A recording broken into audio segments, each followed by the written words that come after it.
Municipal de Recife, também trabalho em escolas particulares nos anos iniciais e atualmente eu sou aluna de doutorado da pós-graduação em Educação Matemática e Tecnológica daqui da Universidade Federal de Pernambuco e faço parte também do grupo de estudo GRIFE, que é sobre estatística nos anos iniciais.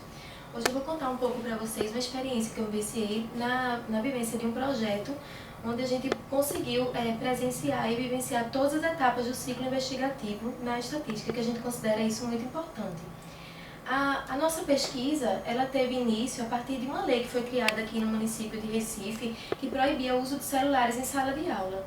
E aí, com essa lei, a gente teve que avisar isso para os alunos e aí começou a surgir algumas questões. Quem era criança que tinha celular em casa? Quantos celulares os pais tinham? E aí a gente começou a perceber que cada pessoa tinha mais de um celular. O pai tinha 2 celulares, a mãe tinha 3, a criança também tinha celular. E a gente começou a pensar, será que isso acontece também em outros países no mundo? Será que isso acontece também com os funcionários da escola? E a gente começou a coletar dados para tentar ver se essas hipóteses eram reais ou não, se eram verdadeiros ou não.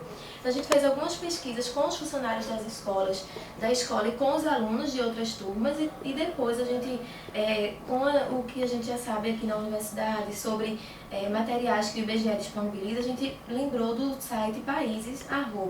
E nesse site ele tem um banco de dados bem importante que vai trazer informações sobre isso.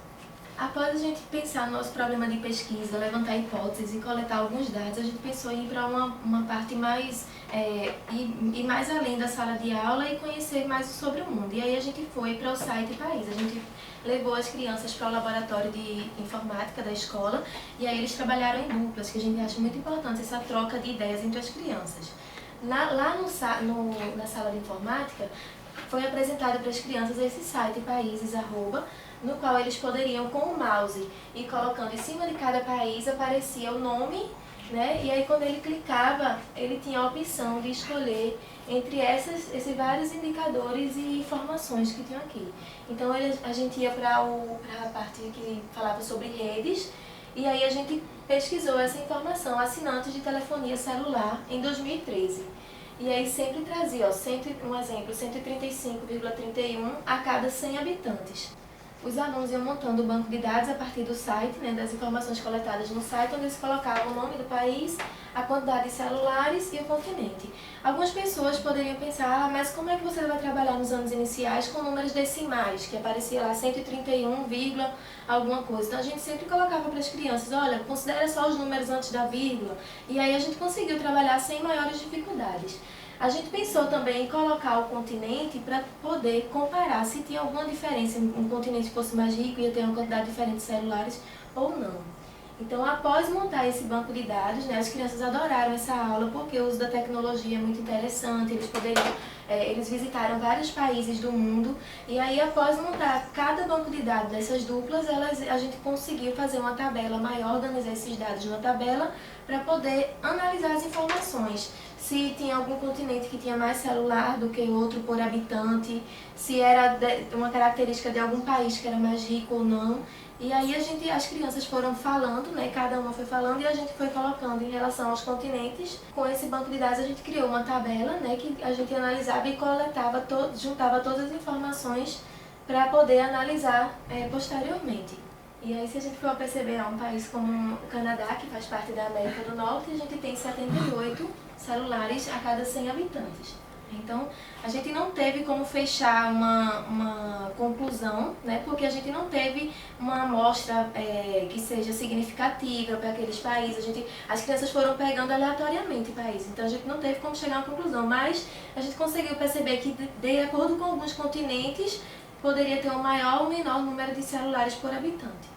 É por isso que é importante a gente vivenciar todo o ciclo investigativo, né, no momento da pesquisa e não trabalhar só uma fase, né, ou só outra, e também considerar muito o uso da tecnologia. Boa tarde, meu nome é Paula, eu sou professora dos anos iniciais do ensino fundamental, aqui de Pernambuco, da Escola Pública da Prefeitura do Recife. E aí, né, continuando essa discussão sobre a importância da estatística nos anos iniciais, a gente vem desenvolvendo vários trabalhos e principalmente a classificação dos dados, né? É uma das fases da pesquisa estatística. Então, só retomando, dentro do ciclo investigativo, né, das várias etapas da pesquisa estatística, a gente encontra a classificação dos dados. Então, o que seria isso, classificar os dados? A gente sabe hoje que, com o advento dos computadores, com o grande acesso à informação, várias pessoas passam a lidar com os dados, não mais só os estatísticos. Então, assim, qual a importância, então, das crianças dos anos iniciais trabalhar com a estatística, né? E aí vem uma dessas etapas da fase da estatística, que é a classificação de dados. Então, o que seria classificar, né? Classificar e verificar em um conjunto de elementos que tem a mesma propriedade. Então, como assim? Então, uma criança, como é que ela vai classificar? O que a gente considera corretamente uma classificação, né? Então, é importante duas categorias para a gente considerar uma classificação adequada, que é a exaustividade e a exclusividade. Então, por exemplo, quando a criança ela vai classificar, seja figuras, ou a gente está classificando, seja ideias, objetos, ou classificando, organizando nossa roupa no guarda-roupa, a gente tem que utilizar essas duas categorias. Então, a exclusividade é você ter a coerência de utilizar todos os elementos possíveis, né? E ele não pode estar dentro do outro. Então, vamos assim, dar como exemplo. Se eu estou classificando roupas, né? Então, se eu vou organizar roupas pela cor vermelha e azul, eu não posso colocar vermelho e azul juntas. Eu vou colocar as roupas vermelhas separadas das roupas azuis. E aí, a exaustividade é usar todos os elementos possíveis. Então, se eu estou classificando as camisas, eu tenho que usar todas aquelas camisas. E aí, como é que a gente transfere isso para os anos iniciais, né? Nosso grupo de pesquisa vem desenvolvendo um trabalho com a classificação e aí a gente pede para as crianças, elas criem critérios de classificação.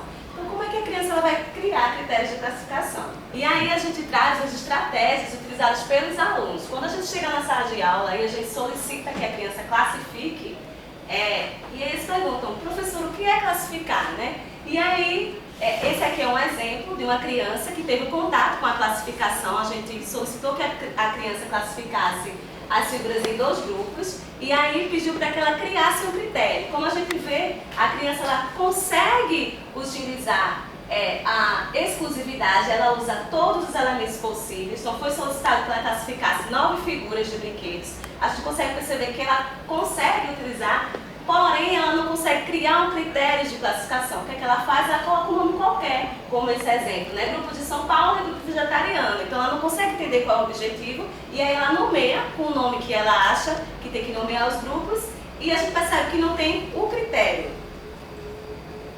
Outro exemplo que a gente pode dar é uma criança que ela utiliza mais de um critério, ou seja, ela entende que tem que ter um critério, mas ela não consegue utilizar o quê? A exclusividade. Ou seja, quando a criança ela classifica alimentos deliciosos de alimentos saudáveis, a gente percebe que não tem exclusividade, porque os alimentos saudáveis também podem ser deliciosos, como os alimentos deliciosos podem ser saudáveis. Então, a gente chamou de mais de um critério, porque a gente consegue perceber que tem mais de um critério de classificação.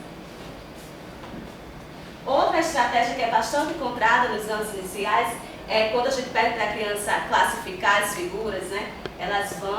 A gente solicita, elas vão, fazem a organização e classificam as figuras. Elas organizam do modo que elas acham que é pertinente. E aí outro exemplo é colar a figura e colocar o nome da primeira figura que colou ou repetir o nome das figuras, porque ela não entende qual é o objetivo. Então ela vai lá, cola e, por exemplo, repete.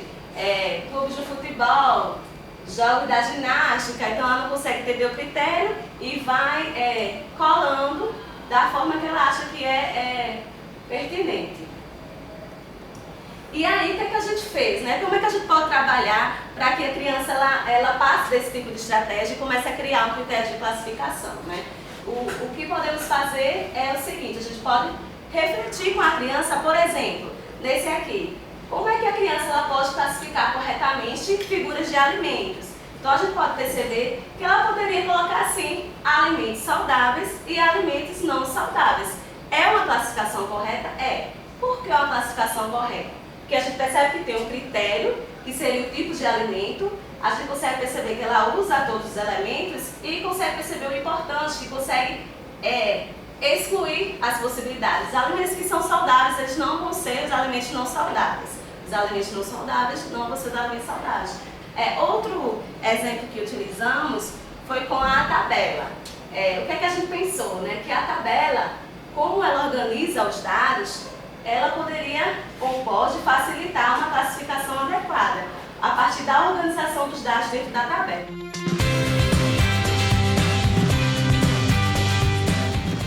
Olá, meu nome é Betânia, sou professora há mais de 8 anos, trabalho no município de Olinda com alunos dos anos iniciais. Atualmente eu estou numa sala de aula com alunos do 4º ano e, além disso, eu desenvolvo pesquisas com o grupo de pesquisa GRIFO pela Universidade Federal de Pernambuco.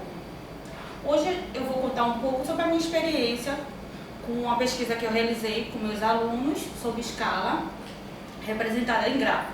Então, trabalhando com alunos do 5º ano, eu observei que eles tinham dificuldade para construir e interpretar gráficos, interpretar informações representadas no gráfico. E uma dessas dificuldades estava relacionada à escala do gráfico, pois eu percebi que os alunos eles não conseguiam fazer leitura de números implícitos. Por exemplo, entre o 0 e o 20 tem uma infinidade de números. Se eu perguntasse qual seria o número que tivesse na metade do caminho, muitos não iam me responder que seria o número 10, pois eles têm essa dificuldade de entender a continuidade da escala. Outra dificuldade também que eu observei na hora de construir uma escala do gráfico é que os alunos eles não conseguem conservar a proporcionalidade entre os números. Certamente aqui ele ia botar o 20, daqui para cá entende-se que ele deveria colocar o 40, no entanto, ele colocaria qualquer outro número, pois ele não entende essa ideia de continuidade. A partir dessa dificuldade que eu verifiquei que esses alunos do 5º ano eles tinham com a escala, eu comecei a trabalhar mais especificamente esse conceito, né, nas atividades de construção e interpretação. Um dos contextos que eu utilizei foi o contexto de medida de comprimento, porque a escala também é uma medida de comprimento.